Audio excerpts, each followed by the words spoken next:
Hey guys, Cam here from Pocket-lint, and this is the Pixel 3a. It might look exactly like the Google Pixel 3 on first impressions, but it's not. Place it next to the Pixel 3 and you'll see some subtle changes. First, it's bigger.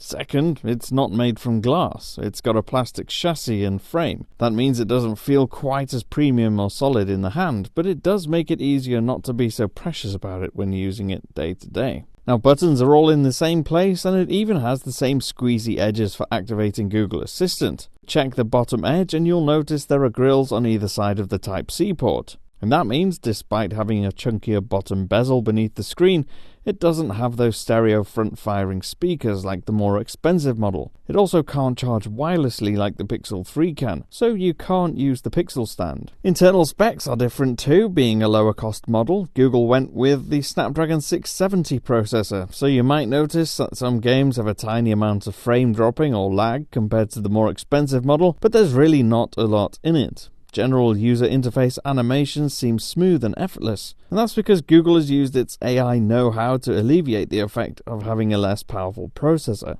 That, combined with the lightweight and minimal pure Android software, makes it look and feel and work like a proper Pixel. Similarly, the 3000 mAh battery will quite easily last a day, although on heavier days it did run dangerously low by the end of the night. Comparing screens, and while resolution is pretty much the same here, there are some noticeable differences. The Pixel 3's smaller display has fewer vertical pixels and also seems to be configured differently. With both set to the same adaptive setting, the Pixel 3's colours were richer and contrast darker, which was great at some times, but did mean that light skin tones came out looking overly red compared to the cheaper 3a. Meanwhile, greens look a little bit more vibrant on the 3a. Still, the Pixel 3a has a great panel for watching movies and gaming on.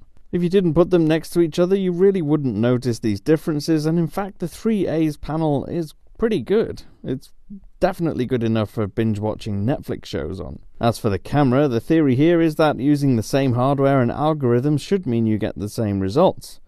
And we did. In fact, compare some of these images and see if you can tell the difference between them, or even guess which one took which. Even the front-facing cameras took similar results. And that's to say, the photos are really good in most conditions. So on the one hand here, overall you're going to get an almost full Pixel experience and a phone with a great camera for less money than a Pixel 3. On the other hand, you could probably pick up a powerful flagship from Xiaomi or OnePlus for the same money. So what do you think? Is it an over-expensive piece of plastic, or is it actually a fantastic Pixel phone with a great camera that doesn't cost very much? Let me know in the comments. I've been Cam, I'm at Cam Bunton on Twitter, and I'll see you again soon.